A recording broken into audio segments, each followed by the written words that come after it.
Oh, berarti ada filmnya.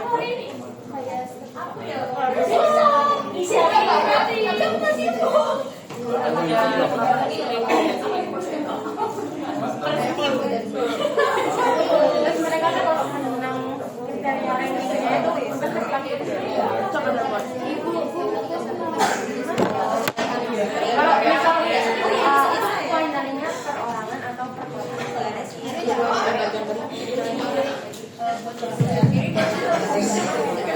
Yang lain sudah datang.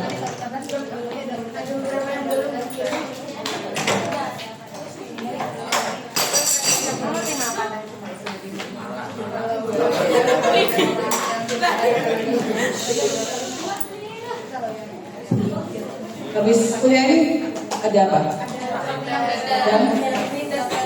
Jam? Langsung nyambung.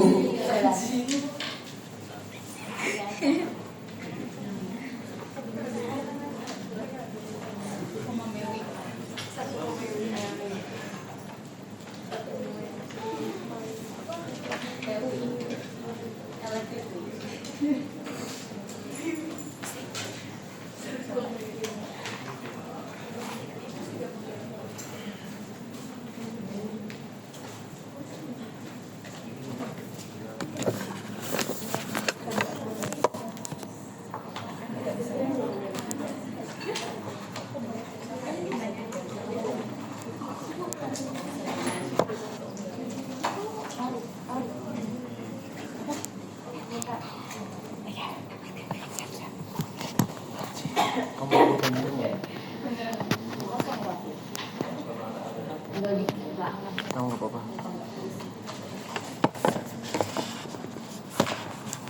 Masih 30-an ya, 33 ya. Kalian berapa orang? 7. Berarti 13 orang ya.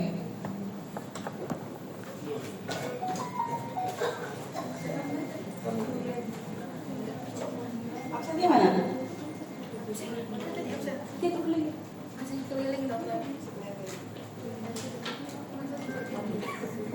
Oke ya, kita mulai. Selamat pagi, kita akan mulai kuliah hari ini dengan tumor tulang, osteosarkom, dan sarkoma Ewing. Oke ya. Blok ini blok lokomotor ya, muskulus skeletal. Untuk yang ini saya bahasnya tentang skeletalnya ya, tumor tulang.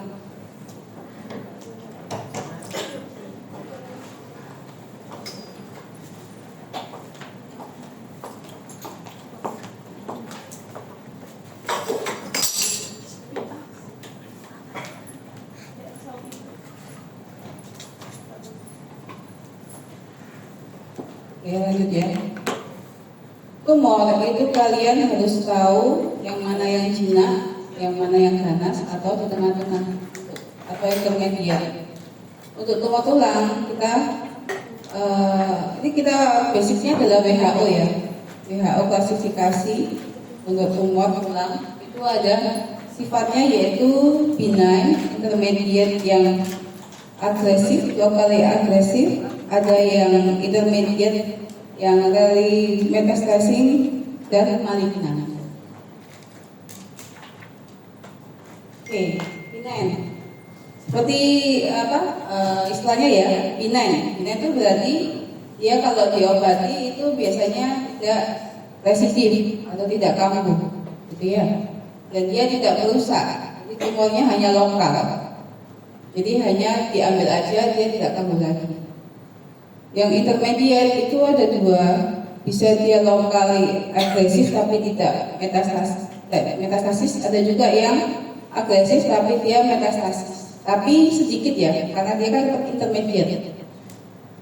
Yang agresif itu artinya dia merusak sekitarnya, jadi dia benjolan tapi dia juga merusak sekitarnya, dia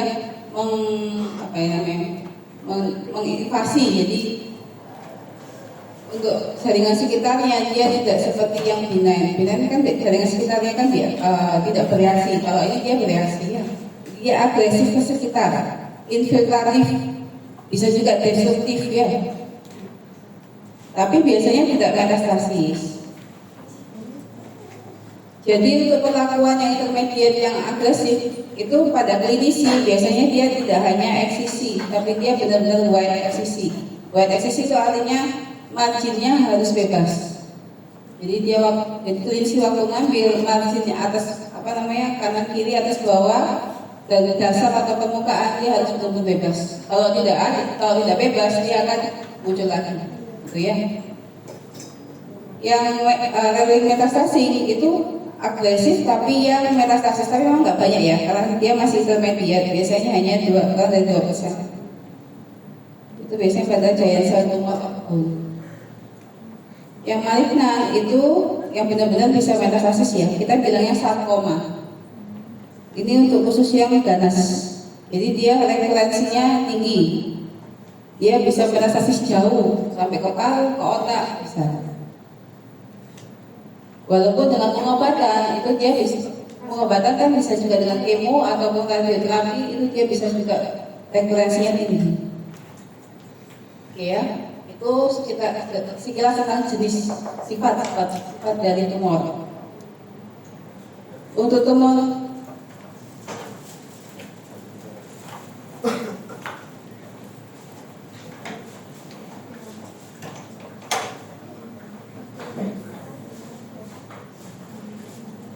untuk tumor tulang udah tahu histologi tulang ya?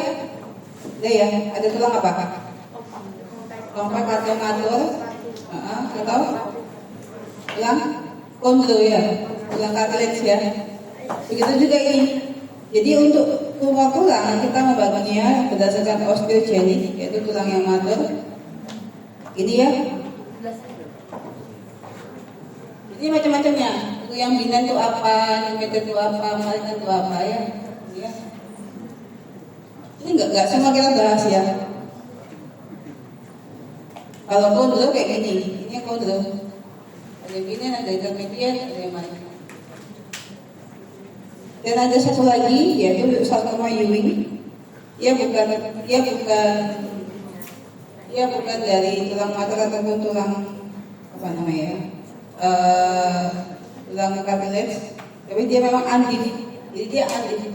Istilahnya dia tidak termasuk keduanya. Undifferentiated. Untuk Ewing ini dia khas, dia bisa bone, bisa soft tissue. Kalau bone bilangnya Ewing sarcoma of bone, kalau soft tissue Ewing sarcoma of soft tissue. Jadi bisa di dua-duanya. Ya. Kita masuk yang pertama ya, osteogenic tumor. Osteogenic tumor yang perlu kalian tahu, yang biasanya pada pasien-pasien yang sering terjadi itu yang ini ya, benign osteoma, osteoma. Itu mediate ini bisa tapi jarang juga. Malignan itu osteosarkoma ini. Ini jenisnya banyak, kalian nggak perlu tahu yang macam-macam yang kalian tahu apa? Yang sekilas saja ya.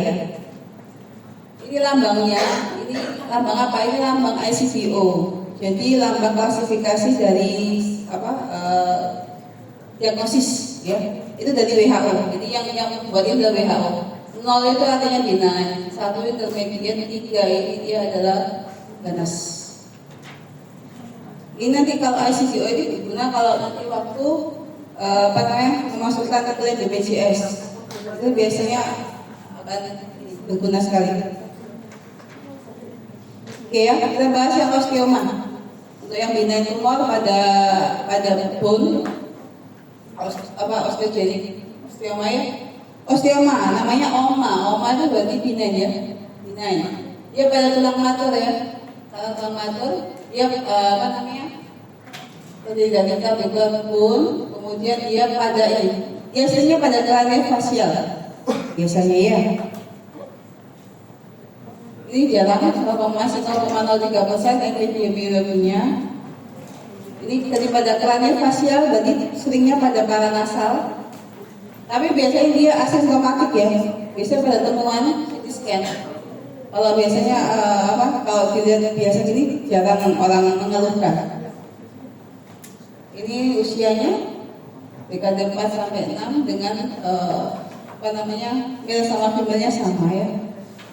Ini tadi craniofacial berarti apa aja di situ, ada sinus, ada orbita, ada nasal, ada kranial, ada skal juga bisa. Paling banyak di sinus frontal sama ethmoid di mandibula. Ya, biasanya pada permukaan biasanya osteoma. Ya, ini penyebabnya belum tahu, tapi teorinya adalah hiperplasia ya. Hiperplasia dari bone, bisa karena trauma, bisa karena infeksi, atau dia osifikasi ya. Nah seperti ini ya.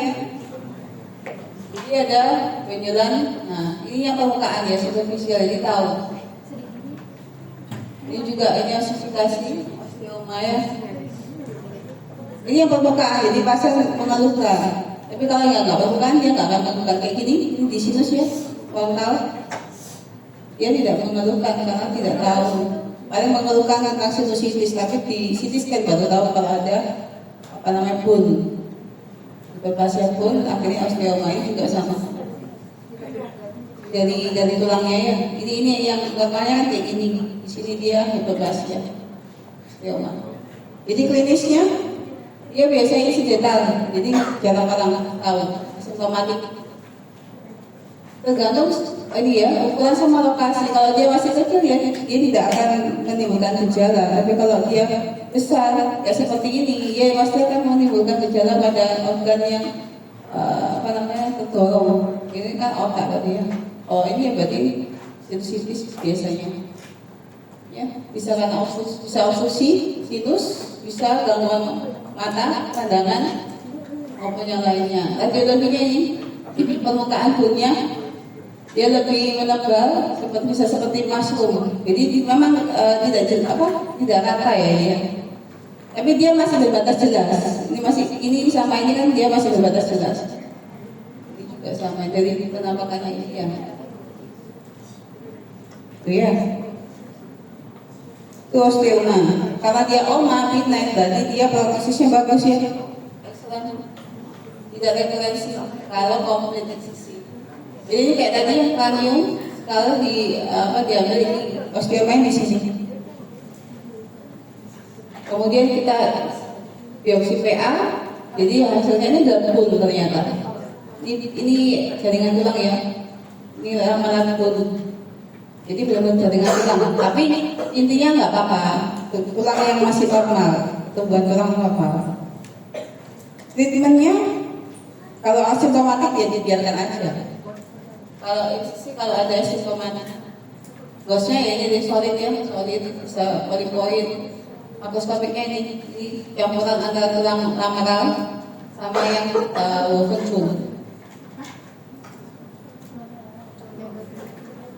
Oke ya, itu osteoma. Sekarang kedua adalah osteoid osteoma. Sama ya, benign.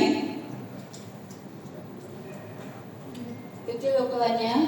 Dia benign biasanya dia lokal atau limited itu. Ini lebih banyak osteoid osteoma 10-12%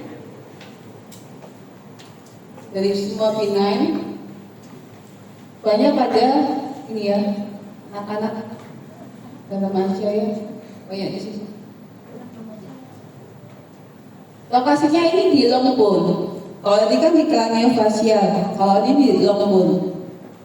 Bisa di neck of femur, ya yang paling banyak ini femur. Bisa juga di diaphysis.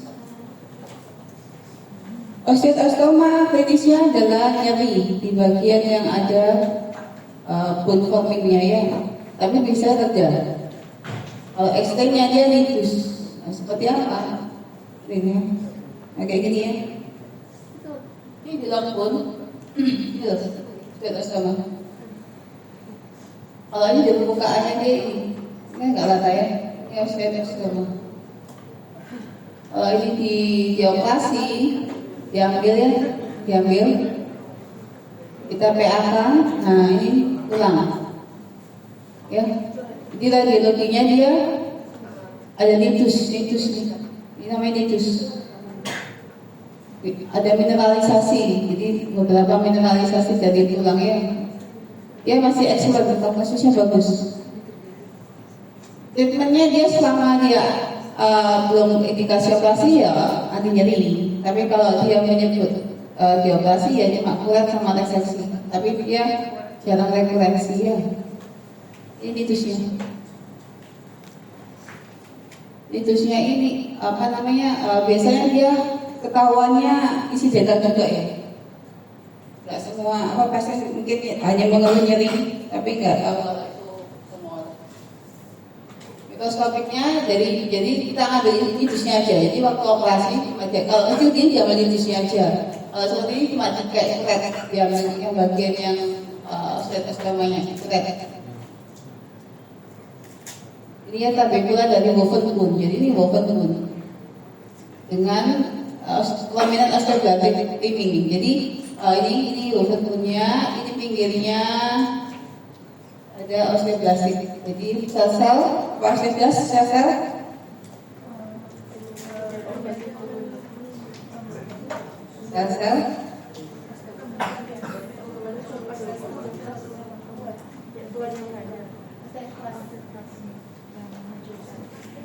sebelum jadi osteoklastis, sebelum jadi osteosit itu osteoblas ya. Oke, osteoma sama osteoma. Ada bingung ya, masih bisa bedakan ya. Kemudian lanjutnya yang intermediate yaitu osteoblastoma. Jadi ya intermediate ya, lokali agresif. Kurang lebih sama, tapi dia lebih besar. Sama dengan osteoma, tapi dia lebih besar, ukurannya lebih besar. Ini jarang. Hanya sekarang ada 1%. Sama ya, biasanya pada usia muda laki-laki. Nah, dia prevalensinya adalah di spine sama sacrum. Jadi kurang lebih untuk tumor tulang itu memang kita harus istilahnya apa ya, melihat semuanya, melihat klinis, melihat radiologi dan hasil PA-nya. Jadi kolaborasi ya. Jadi nggak bisa kalau misalnya pasien klinis langsung radiologi, oh ini pasti ini, belum tentu. Jadi harus tiga-tiganya harus dilakukan biasanya seperti itu. Ya, spine sama sacrum. Tapi juga bisa di lung pun juga bisa. Tapi kebanyakan ini ya. Ini dia nyeri tapi nggak spesifik ya. Ada malam juga. Bisa tapi tidak membaik. Ini ya. Iya, osteoblastoma. Ini harusnya begini seperti ini dia ini. Di operasi diambil kayak gini. Iya, osteoblastoma. Jadi diagnosisnya itu tergantung dari lokasi, ukuran, X-ray-nya gimana, ini ya, dan hasil biopsinya. Radiologinya dia kurang lebih sama ya. Tapi dia lebih besar ukurannya, seperti osteoid tapi dia lebih besar. Prognosisnya masih excellent, tapi dia lokali agresif. Ya, terusnya ini osteoblastomanya. Dia karena dia lokali agresif, dia bisa kemana-mana ya, bisa kontak, bisa ke periosteal yang lainnya. Mikroskopiknya kalau ini diambil, nah dia ada sklerotik, ada peningkatan dari kalsifikasi, trabekula tulang mater, ini trabekula tulang maternya, dia nyambung, ini ya sklerotik. Peningkatan gabungan dari trabekula woven bone dengan stoma fibrovaskular. Stoma fibrovaskular ini woven bone-nya. Primernya treatment itu surgery ya. Tapi biasanya kalau sudah surgery dia sudah bagus, kecuali dia kemana-mana, itu baru yang agak sulit, bisa kereta bisa rekurrensi. Kalau biasanya dia habis direseksi, itu biasanya klinisi akan membuat allograft atau autograftnya ya. Oke, tadi sudah benign, sudah intermediate, sekarang yang malignan ya, osteosarkoma. Ini yang paling banyak malignan untuk kasus tumor tulang biasanya pada usia muda. Ini paling banyak yang sering akan kalian jumpai ya. Osteosarkom ini malignan ya. Malignan dari tumor bone tumor atau osteoid. Ada dua, ada primary, ada secondary. Kalau dia primary memang dia dari normal bone, tapi kalau yang secondary dari bone yang sebelumnya abnormal, misalkan hypertrophic disease atau dari tumor yang mengalami infark atau karena radioterapi, tulang yang mengalami radioterapi dia bisa mengalami secondary osteosarkoma. Jadi kalau misalnya kalian menghadapi pasien dengan tumor tulang, pada anamnesisnya harus digali. Ini yang mana ya? Ini insidennya ya. Ini paling banyak high grade sarkoma dari tulang. Nah ini usianya dia bimodal. Bimodal itu dua. Yang pertama di antara usia segini atau dia bisa di sini lebih dari 40 tahun. Tapi biasanya yang lebih dari 40 tahun dia secondary. Yang paling banyak di sini. Jadi tumor tulang yang pada usia muda paling banyak adalah osteosarkom itu pada usia segini 10 sampai 14 tahun. Jadi kalau pada usia 10 sampai 14 tahun misalnya kalian kedatangan pasien dengan usia segitu datang dengan tiba-tiba patah, kan jarang ya kalau usia muda tiba-tiba patah, kecuali kalau misalnya usia tua lah karena osteoporosis. Tapi kalau usia muda kan jarang. Tapi dia main futsal aja tiba-tiba patah. Nah itu hati-hati. Itu biasanya bukan indikasi gejala klinis awal dari osteosarkom ini. Itu ya.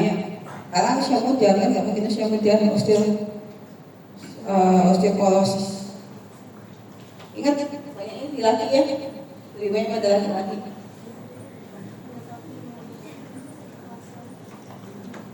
Ini lokasinya banyak di long bone, di area proliferatif, bisa di sternum femur, proximal tibia, ini ya. Areanya metafisis yang paling banyak, metafisis. Nah, osteosarkom ini etiologinya saat ini adalah karena genetik ya, jadi karena mutasi gen dari LB1 sama TP53. Ini gejalanya ya. Karena awalnya dia nyeri-nyeri tapi bisa langsung ke masa, memang nggak semuanya sama ya. Pasti nyeri, akhirnya ada juga masa atau ini patologik faktor pada usia muda. Ini fisik fisiknya ada buka, ada gerak yang terbatas.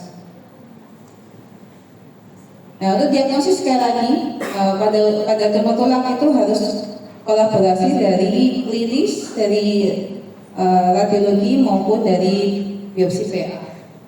Iya, setelah di ronsen X-ray ini loh. Ini kan yang normal ya, di sininya dia. Kalau yang ini di sini. Nah untuk untuk osteosarkom dia ada ciri khasnya. Ciri khasnya ada sunburst sama Codman triangle. Sunburst itu seperti ini ya. Dia kayak kayak pecah-pecahan gitu ya sunburst. Sama Codman triangle. Codman triangle itu periostealnya. Ini periostealnya seakan-akan terangkat. Jadi kan harusnya lurus gini kan. Nah kayak gini kan. Dan periostealnya kan harusnya lurus gini. Kalau pada osteosarkom dia kayak kakak jadi ini Codman triangle kayak segitiga tapi kita bilangnya Codman triangle. Ini ciri khasnya ya pada osteosarkom. Dia pasti ada destruktif tulang pasti. Ya. Nah beberapa klinisi saat ini untuk mendiagnosis ini itu bisa dilakukan dengan core biopsi. Jadi sekarang era kedokteran dia lebih ke arah non invasif ya, maksudnya invasif tapi yang tidak membuat pos dari tindakan itu terlalu lebar. Misalnya kayak sekarang kan eranya era laparoskopi, ya kan, bukan yang era buka abdomen panjang terus laparotomi, bukan, lebih ke arah laparoskopi. Kita masukkan alat aja bisa mengoperasi dalam kan, jadi eranya invasif yang minimal istilahnya ya. Nah ini juga sama untuk untuk klinisi saat ini itu tumor-tumor tulang beberapa itu dia tidak yang buka benar-benar dibuka terus diambil gitu. Itu kalau memang benar-benar tegak. Tapi sebelum tegak itu biasanya untuk diagnosis kita minimalkan dengan ini biasanya code biopsi. Jadi hanya di code biopsi tidak sampai buka gitu. Code biopsinya dengan jarum yang dulu pernah waktu ginjal ya, code biopsi. Ginjal kan juga code biopsi sama kalau nggak bisa kayak gitu. Jadi lebih ke arah minimal invasif sekarang. Nah ini ya, kalau dioperasi, nah ini tumornya ini. Ini tumornya. Ya, di area metastasis paling banyak. Ya, metastasis. Tumornya ini beberapa tumor yang malignan, dia tidak hanya di tulang, dia bisa keluar sampai perusak kontak, bisa keluar sampai sini. Ya, itu kalau malignan. Size-nya ini kurang lebih bisa lebih besar lagi size-nya. Jadi kalau misalnya kita lihat untuk dosnya memang tergantung tipenya ya. Kalau dia benar-benar compact itu bisa tipe osteoblastik, tapi yang tipe yang osteoblastik dia ke arah ada cartilage-nya. Ya, ini kalau di biopsi PA dia ini. Jadi bukan yang tulang yang kayak gini, bukan yang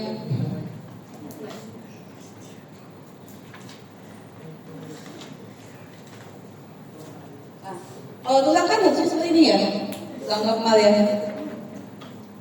Kalau tumor tadi yang mengisi itu dia bukan kayak tulang lagi, tapi sudah tumor itu. Sudah tumor ini, lemofit yang besar ini, dia kecil-kecil dia bisa tumor. Yang ini yang kayak kebiru-biruan ini cartilage, jadi dia yang tipe chondroblastic osteosarcoma. Yang ada kayak biru-biru, jadi chondrogenik. Kita lihat histologi chondrogen pun sama osteoid. Ada histologi tulang udah belum? Udah ya, histologi yang tulang osteoid yang gimana, cartilage gimana sudah? Kalau cartilage itu lebih cenderung apa? Ungu kan? Ya. Kalau yang osteoid kan lebih cenderung yang pink merah kan ya, sama. Jadi tumornya ini memang pink merah, ini yang osteoid. Jadi dia memang bukan tulang tapi dia pertumbuhan sel tumor dari jaringan tulang, berarti merah. Tapi yang ini kalau kalian lihat ada gabungan kayak ungu-ungunya, nah ini tulang juga tapi yang tipe chondroblastik, jadi ada chondrogeniknya, ada cartilage-nya. Itu ya. Jadi dari kita lihat histologi bisa tahu ya itu tipe yang mana. Ini yang mikroskopiknya tadi ya.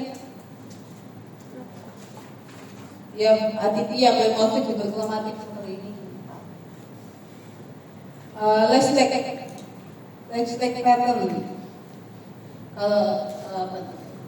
Kalau kalian lihat yang seperti ini kan inti kan yang bulat-bulat ini. Dan di antara ini kan ada yang pink kayak tidak ada selnya ya. Nah ini kalau disebut di mikroskopik yang namanya lex-leg. Jadi matrix ini karena matrix osteoid. Jadi ini tetap matrix osteoid dengan sel-sel tumornya yang bulat-bulat. Nah matrix osteoid di antara sel tumor ini namanya lex-leg pattern. Ini tadi variannya bisa osteoblastik, bisa chondroblastik, bisa fibroblastik. Kapan dikatakan osteoblastik? Kalau tidak memenuhi dua-duanya ini. Nah, chondroblastik itu apa? Yang ada ungu ini gabungan antara osteosarkom yang chondroblastik. Yang fibroblastik, kalian pernah tahu jaringan fibrous kan? Ya kan apa namanya? Spindle ya kan? Selnya kan yang lonjong-lonjong ya. Dia lonjong-lonjong, ini kan buat sama lonjong. Ini osteosarkom yang fibroblastik. Tapi kalau ini kan nggak jelas. Ini besar-besar, bla-bla. Ini yang osteoblastik.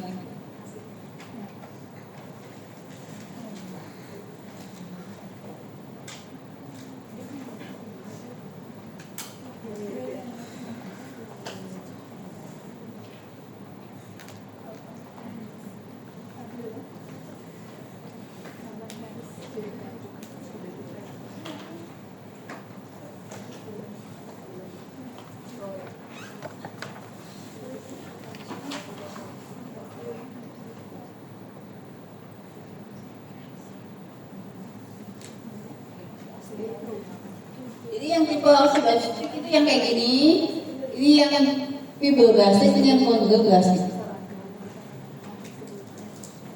Tapi bisa juga gabungan. Dalam satu tumor ya bisa tiga-tiganya atau dua atau salah satu atau salah tiga. Gitu ya. Karena dia osteosarkom malignan, berarti dia tumor yang ganas. Jadi dia agresif, dia bisa ke hematopoietis, bisa ke paru maupun ke tulang ataupun ke otak juga bisa ya. Dia metastasisnya tinggi. Nah, untuk tumor tulang yang malignan, dia tidak hanya reseksi, dia tidak hanya surgery, tapi dilanjutkan dengan pengobatan. Biasanya juga dengan kemoterapi ya.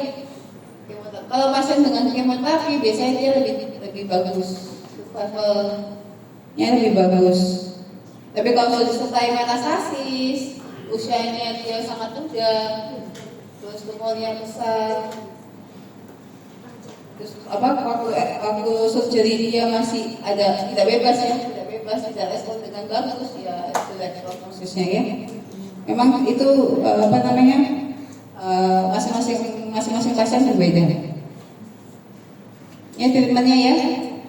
Itu osteosarkom dilanjutkan dari neoadjuvan maupun adjuvan. Apa hubungannya? Apa bedanya neo sama adjuvan? Ada yang tahu? Neoadjuvan dan adjuvan kemoterapi. Ada yang tahu nggak?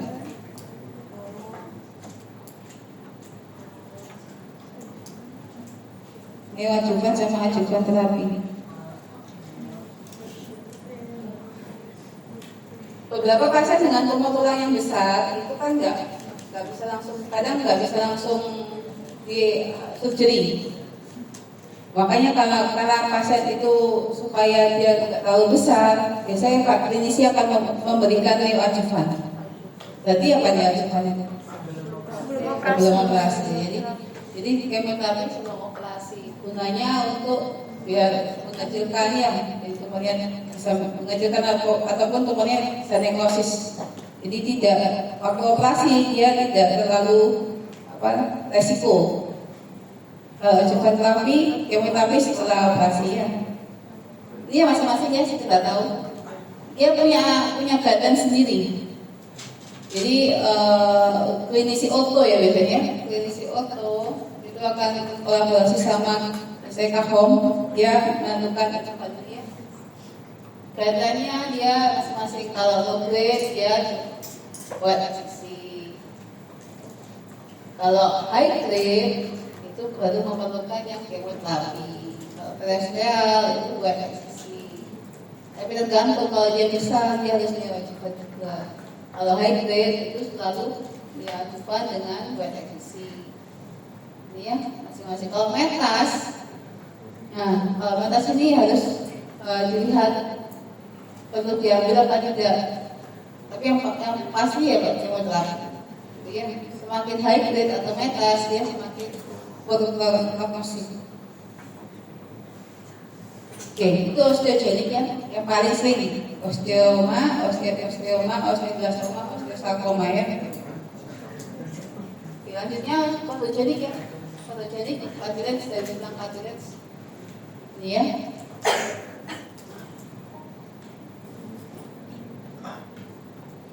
Kita bahas pertama adalah enkondroma. Enkondroma itu proliferasi dari tumor kancing lambung, biasa dari bagian medullary ya. Tapi demografisnya dia 20%. Paling banyak osteokondroma.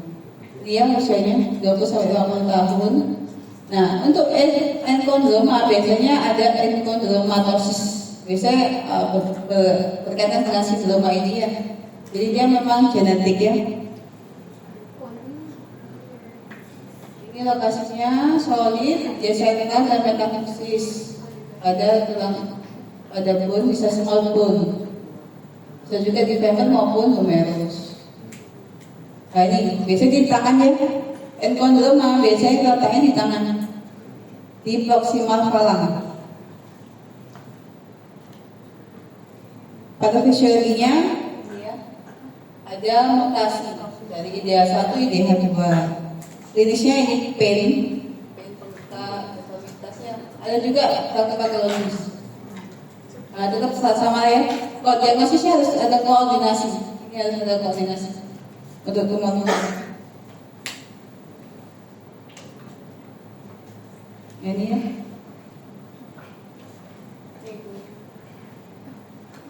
Tulang ini. Biasanya dia bisa juga di lambung, metafisis ya. Ini yang small bone ya. Dia tetap asimptomatis biasanya. Jadi baru tahu kalau sudah dilakukan radiologi, oh ada sesuatu di tulangnya, gitu ya. Ini jarang sekali kemalikan kecuali ada sindroma ini ya. Ini benign tapi bisa malikan kalau ada sindroma ini pada pasiennya. Nah biasanya hanya simpel kuretase. Jadi di kuretase diambil digantikan dengan bone graft. Biasanya tindakannya itu. Ini close-nya. Ini close-nya. Kalau dia cuma di kuretase kecil-kecil, cuma di kuretase, biasanya dia kita sampelnya dapatnya kecil-kecil, tapi kalau di eksisi dia kita dapat sampelnya besar. Jadi close-nya ini ya. Mikroskopiknya ini, ini diambil ini mikroskopiknya. Jadi tulang kartilago, ini ya, ungu-ungu ini kan kartilago. Jadi dia ada proliferasi sel-sel kartilagenya ini, kondrosit ini ya. Tapi kondrositnya masih normal, satu inti di satu lakuna ya. Hiposelular, dia hanya biasanya mateknya matek ungu aja banyaknya. Kalau intinya biasanya sedikit. Lakuna ya, lakuna ini ya, inti di dalam lakuna. Itu endokondroma. Dan selanjutnya osteokondroma, ini yang paling banyak. Yang tadi jarang, ini yang paling banyak osteokondroma. Osteokondroma ini biasanya ini biasanya ada kata cap, ada capnya ya, jadi dia exophytic. Ada tangkainya ya dengan cap kartilago. Paling banyak ini usia muda juga 2 dekade. Paling banyak 10% ya. Metafisis long bone biasanya femur. Oh tadi yang small bone ya endokondroma, kalau osteokondroma biasanya di long bone. Tetap sama, dia pasti ada mutasinya ya. Nah karena dia kecil itu biasanya asimptomatik.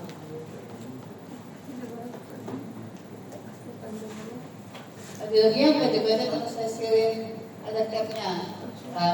Malikannya biasanya jarang, tapi kalau dia memang ada mutasi bisa jadi sekunderi dari kondrosarkom.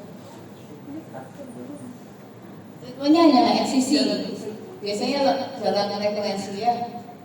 Dia referensi dengan kardiologi cap.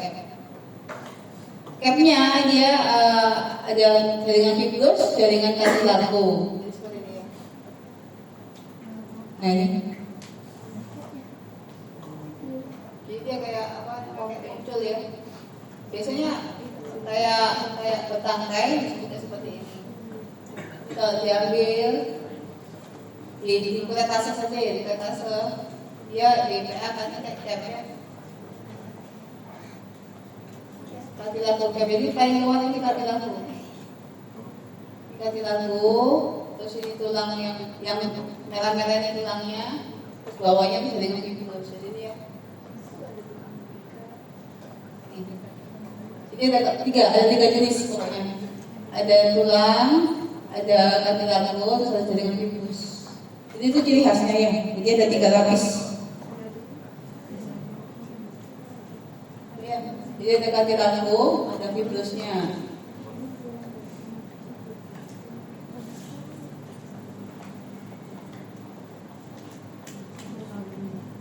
Jadi tulang, jadi fibrus, ini kan fibrus, ini kartilago, ini tulangnya.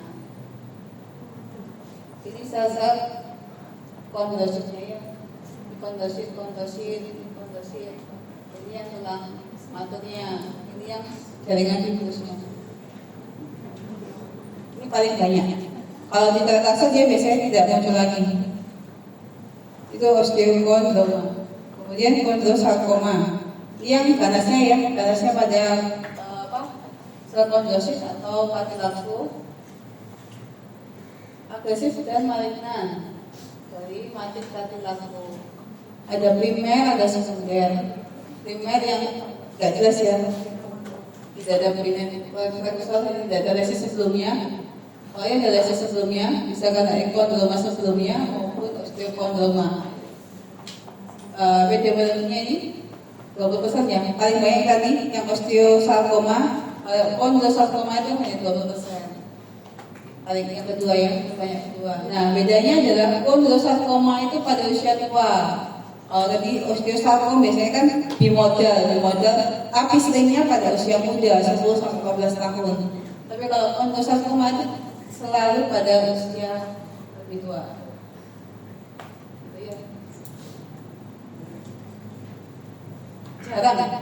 Jarang pada usia muda. Biasanya osteosarkoma usia muda. Lokasinya dia bisa di pelvis. Selain di dalam bone juga bisa di pelvis. Transformasi dari sebelumnya benign itu di secondary kondrosarkoma ya, yang primer sama secondary tadi ya. Klinisnya nyeri, ada juga bengkak, pembesaran massa, ya, ada massa ya, besar. Tetap dari radiologi kombinasi dengan biopsi. Nah kalau istrinya ini dia lebih ke arah litik dan seperti fotokolnya, dia litik. Prognosis faktornya dia tergantung grade. Kalau low grade masih bagus, kalau high grade dia lebih poor. Tergantung dia kemana-mana, ada nggak dia ke soft tissue, ada nggak ke yang lainnya. Lokal referensinya juga. Treatmentnya dia reseksi, lanjut radioterapi. Jadi kombinasi ya. Ini dosnya ada radiolakunya, bisa juga dalam bentuk stick ataupun fixed point. Ini ya kondosisnya dia yang ganas apa yang ganas adalah kondosisnya di antara matik katilaku, dia kondosisnya dia dalam laguna ya. Ini tergantung grade-nya. Ya. Nah ini yang mana?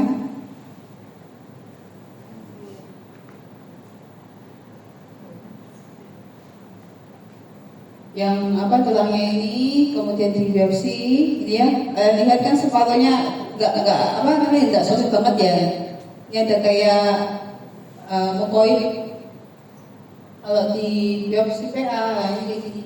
Ini ada matriks katilaku, matriks ungu ya ini. Dengan sel-sel ganasnya ini. Ini sel-sel ganasnya ini.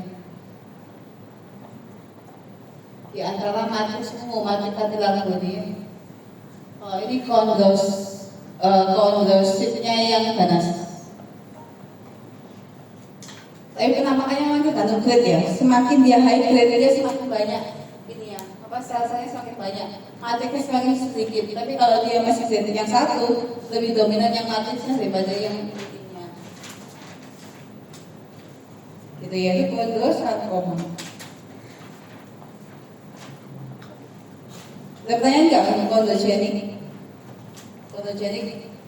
Yang kalian perlu tahu yang sehari-hari sering aja enkondroma, osteokondroma, kemudian kondrosarkoma. Lanjut ya, ini yang Andrews Malone cell sarcoma of bone and soft tissue. Kita bilang Ewing sarcoma ya. Ewing sarcoma itu ciri khasnya adalah small, dia small lung cell sarcoma. Ada mutasinya ya, mutasinya di sini. Pada anak-anak dia setelah osteosarkoma dia Ewing sarcoma. Ini banyak kedua ya. Biasanya dekade kedua, jadi 0 sampai dekade kedua paling banyak ini ya. Ini yang kedua. Dia diagnosis metafisis bisa, pada lengkung bisa, pada pelvic juga bisa. Tetap ada mutasinya ya, ini mutasinya. Klinisnya dia hampir sama ya semuanya. Dari tadi kita lihat ada pain, ada swelling, hampir sama semua. Ada massa. Yang membedakan itu ada tidak bila biologi sama dari PA-nya ya. Bisa juga dia menimbulkan patologik factor bisa. Jadi tetap ini. Nah untuk Ewing sarcoma memang nggak bisa langsung kayak osteosarcoma maupun chondrosarcoma. Dia perlu penambahan diagnosis lagi yaitu namanya immunohistochemical maupun molekuler. Biasanya ini masih bisa ini jarang. Jadi perlu ada immunohistochemical. Jadi sel-sel pada Ewing sarcoma untuk tegak diagnosis Ewing sarcoma itu nggak hanya langsung dari PA. Biasanya tambah apa? Lanjutan. Ada pemeriksaan lanjutan namanya immunohistochemia. Ini yang kita perlukan. Kenapa? Karena biasanya high grade sarcoma yang menyerupai semuanya. Dia bisa menyerupai osteosarcoma, dia bisa menyerupai chondrosarcoma maupun menyerupai esophageal sarcoma. Jadi makanya perlu pemeriksaan immunohistochemia ya. Ini kan ada sama juga osteolitik. Tapi yang ini ciri khasnya conical skin ya, seperti bawah. Untuk terapinya sama karena dia malignan ya. Ewing sarcoma itu malignan.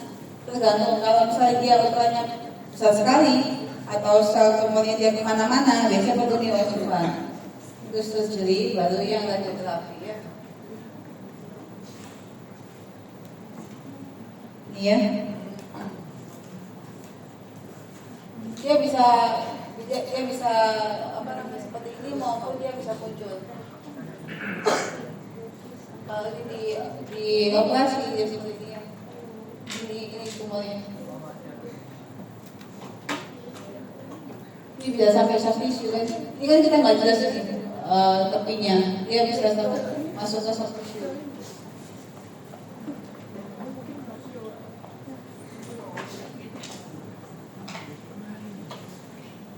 Nah, ini mikroskopiknya. Hanya small round cell. Kalau kalian seperti ini kan hampir sama semua kan? Gak mungkin kalian lihat ini langsung di Ewing sarcoma. Ya bisa sih dari klinis sama radiologi. Tapi semua hampir sama. Makanya harus ada pemeriksaan ini namanya immunohistochemia. Jadi harus ada pemeriksaan CD99 sama FL1. Kalau dia positif terlihat coklat, ini juga terlihat coklat, berarti memang Ewing sarcoma.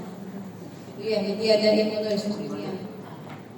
Kalau dari yang ini, dari mikroskopiknya dia bersama sel-sel blood. Terus kadang-kadang membentuk kayak gini ya, kayak apa namanya? Kayak bunga ya, roset ya. Jadi tengahnya kosong, pinggirnya dia dikelilingi oleh sel tumor. Tengah kosong, pinggir dikelilingi. Jadi kayak roset ya, biasanya. Nah ini gedenya banyak. Non-Hodgkin lymphoma bisa kayak gini juga. Ataupun yang blast yang tumor yang imatur, sel-sel imatur juga bisa seperti ini. Makanya nggak bisa kalau nggak pakai dan sebagainya. Untuk saat ini kalau pemeriksaan imunohistochemia kita rujuknya ke Sutomo.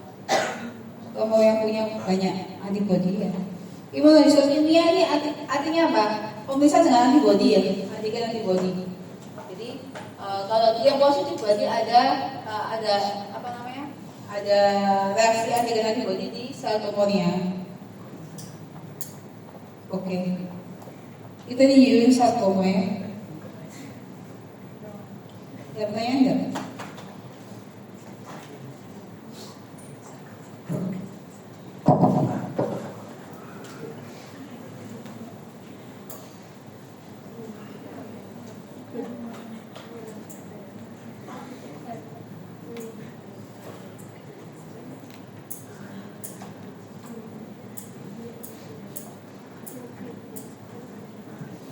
Jadi untuk aplikasi saat kalian nanti di klinis waktu stase bedah ya, stase bedah itu misalnya pasien datang dengan massa di poli bedah misalnya, ini biasanya kan memang poliklinis ya, mungkin jarang sekali dia ke IGD, jarang dia ke poli kan biasanya ke poli bedah atau poli bedah oto. Pasien datang dengan keluhan massa, nah kalian harus ingat materi ini. Massa itu massa apa? Massa soft tissue atau massa tulang, gitu ya. Jadi kalian harus tahu ini massa, gimana kalian tahu kalau massa soft tissue atau massa tulang? Jadi dari anamnesis, dari pemeriksaan fisik kalian pegang itu masanya sejauh mana. Misalnya dia apa namanya dengan kalian gerakan ekstremitasnya berubah atau dia keras banget. Biasanya kalau tulang kan keras banget ya. Beda dengan soft tissue, pegangannya beda. Soft tissue dia masih ada padatnya, tapi kalau misalnya dia tumor tulang dia sangat keras sekali. Terus apa namanya dengan klinis tadi ya nyeri, ya kurang lebih sama ya, soft tissue tumor juga nyeri juga. Jadi dari klinis belum cukup biasanya. Nah itu dari klinis itu kalian hanya menggali riwayat sebelumnya, misalnya ada riwayat apa namanya pernah patah di situ enggak, atau ada riwayat infeksi di situ di area situ enggak, kalian gali di situ.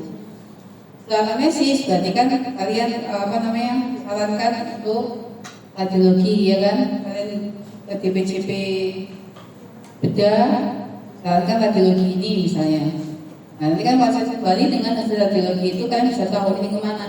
Apakah soft tissue? Kalau soft tissue kan berarti ininya tulangnya nggak apa-apa ya berarti ya. Jadi kan juga sudah bisa baca radiologi kan ya? Udah kan ya?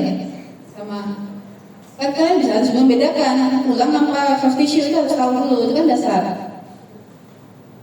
Jadi kalau apa namanya kalian baca oh ini tulang, kayak gini kan sudah pasti tulang kan, jadi kan ini kan soft tissue ya, jadi ini tulang, ini kan soft tissue-nya. Nah kalau soft tissue-nya nggak apa-apa, berarti ini tumor tulang. Itu ya. Dengan X-ray juga sama. Kalian kan lihat apa linernya kan, linernya, bone-nya, terus kalau linernya terganggu bisa karena tumor tulang. Tapi kalau dia linernya bagus, oh berarti tumornya di sini, oh berarti dia soft tissue. Itu ya.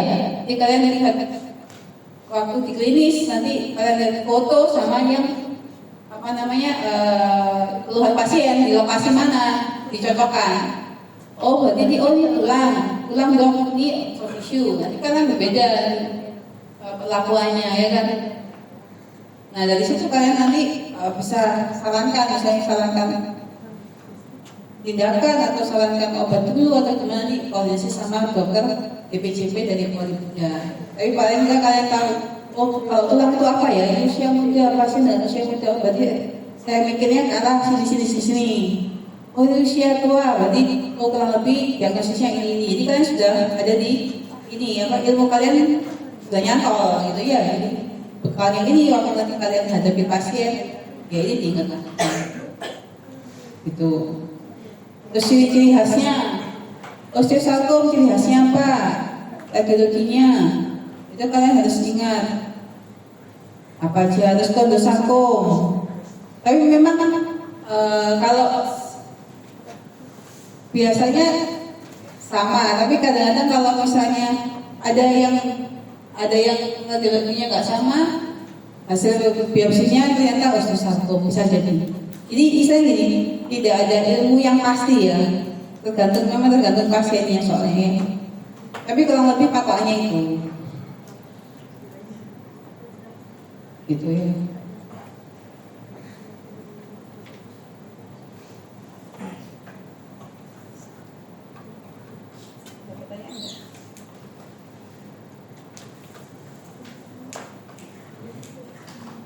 Intinya kalau tumor tulang itu adalah koordinasi dari tulang sama soft tissue ya. Cuma kalian kan ini tulang, muskuloskeletal, ini waktu muskulonya, soft tissue juga sama. Intinya diagnosis diambil dari klinis, pemeriksaan fisik, radiologi, dan biopsinya. Ini kolaborasi. Gak bisa kita sendirian menentukan itu pasti osteosarkom, itu pasti kondosarkom, nggak bisa. Jadi itu perlu tim. Nanti pun kalian nanti kalau sudah lulus kalian mau jadi dokter bedah atau dokter apa namanya radiologi, itu juga kalian koordinasi, kalian tim, bukan berdiri sendiri ya. Misalnya dia nggak cocok, kok radiologinya kayak gini, tapi kok klinisi curiga ini, tapi radiologinya kok beda, berarti kan harus ada komunikasi. Itu jadi nanti kedepannya kalian harus seperti itu, tim di apa namanya, saat kalian sudah lulus itu nanti kalian bekerjanya tim, bukan individu ya. Diagnosis pasiennya. Kalau untuk tumor tulang sendiri itu kalau misalkan pemeriksaan radiologi yang awalnya itu apakah X-ray? Oh iya. Memang tergantung kalian gimana. Ya, kalau misalnya di puskesmas kan nggak mungkin ya. Pasti lucu kalau ada pasien seperti itu dengan patah tulang yang patologis, usia muda kok sudah patah tulang, berarti kan something ya. Itu kan harus kalian lucu. Atau usia apa namanya tengah-tengah, middle age, tapi juga kok patah tulang. Itu kan jarang. Kalau usia tua pun patah tulang itu jarang sekali kalau nggak osteoporosis yang berat. Kalau hanya osteoporosis biasa itu bisa jarang sekali patah tulang patologis. Pasti ada apa namanya penyakit yang mendasari, gitu ya. Itu harus kalian tanya. Oh, habis ini apa? Habis main sepak bola tiba-tiba patah lagi anak-anak. Kalau seperti itu, kalau kalian di puskesmas ya kalian hanya bisa lucu. Kalau dia masih tahan dengan kondisinya, berarti kan poliklinis. Kalau nggak tahan atau langsung akut ya, akut berarti kan kalian rujuk ke IGD. IGD pun juga sama. Rumah sakit mana yang kalian tuju? Kalau rumah sakitnya hanya punya radiologi X-ray, ya mau nggak mau memang awal radiologi X-ray. Dan itu semua punya kan ya X-ray. Fotopolos biasa kan ya, fotopolos maupun femur apapun di yang lainnya.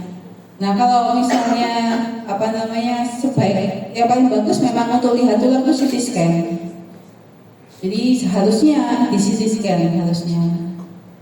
Tapi kalau dia nggak punya, rumah sakit nggak punya CT scan ya maksimal X-ray fotopolos. Tapi kalau untuk melihat soft tissue itu bagusnya MRI.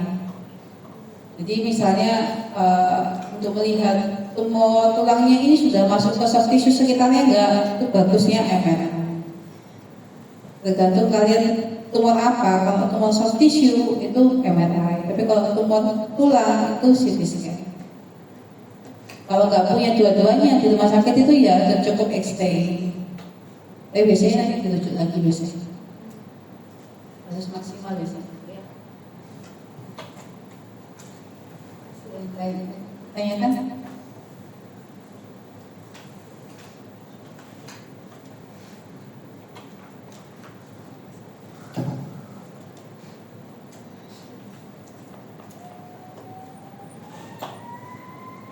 Gak bingung kan ya, tinggal kalian hafalin aja ya. Hafalan aja. Ini sebenarnya banyak tipe, cuma untuk S1 kayaknya nggak perlu semuanya S1. Tipe ya. Jadi tumor tulang, tumor muskuloskeletal, tulang dan soft tissue itu sebenarnya banyak tipe. Cuma untuk S1 itu yang akan kalian temui saja, cukup tahu saja ya. Yang lainnya nggak usah.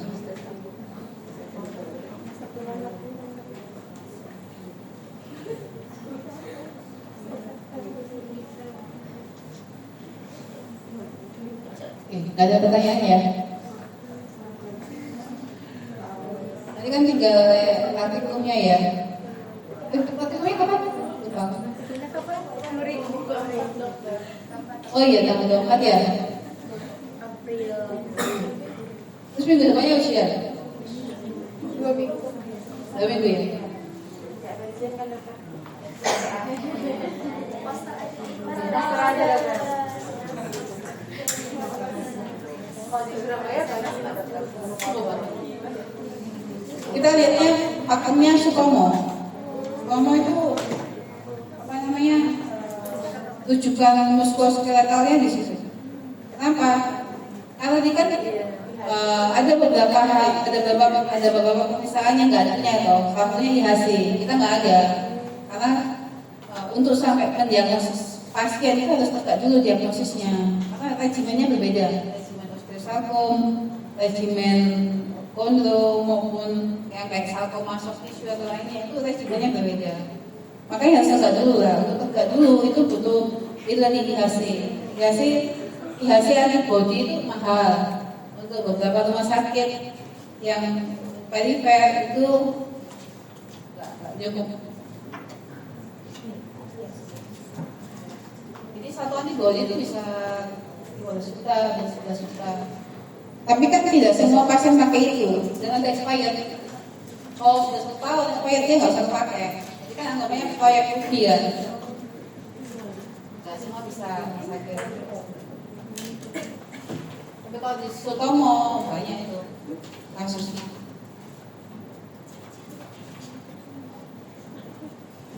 Kalau di Sutomo malah timnya sudah jalan. Tim muskuloskeletal tumornya dia jalan. Ada dokter ortonya, ada dokter radiasi, ada dokter penyakit dalam juga yang tahun-tahun itu. Ada dokter PA, radiologi yang onkologi. Dia udah jalan, ada fix, lebih bagus. Walaupun insidennya yang muskuloskeletal masih sedikit, tapi dengan timnya kayak gitu itu udah bagus kalau semua. Iya. Ada yang tanya ya? Udah jelas kan? Tinggal kalian hafalin ya.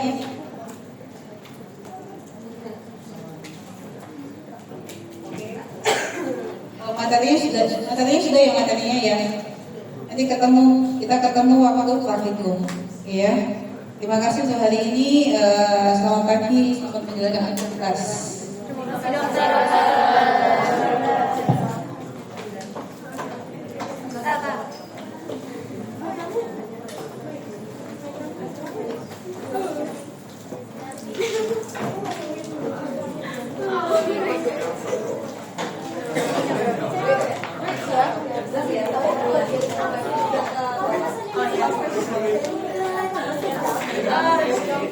Mau pulang ganti. Iya berapa?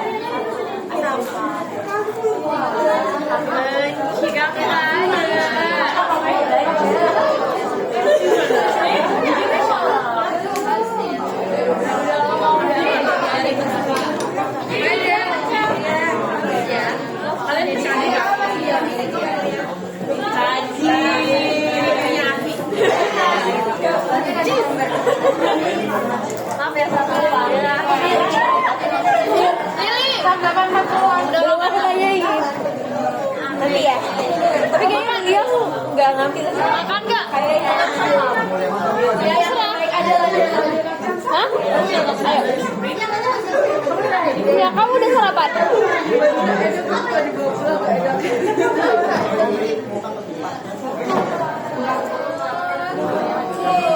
Kamu berarti bel? Enggak. Oh ditutup. Oh di mana?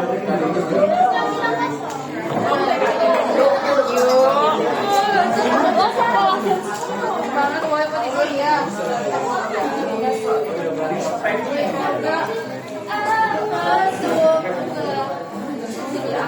Iya katanya mau hamil ya.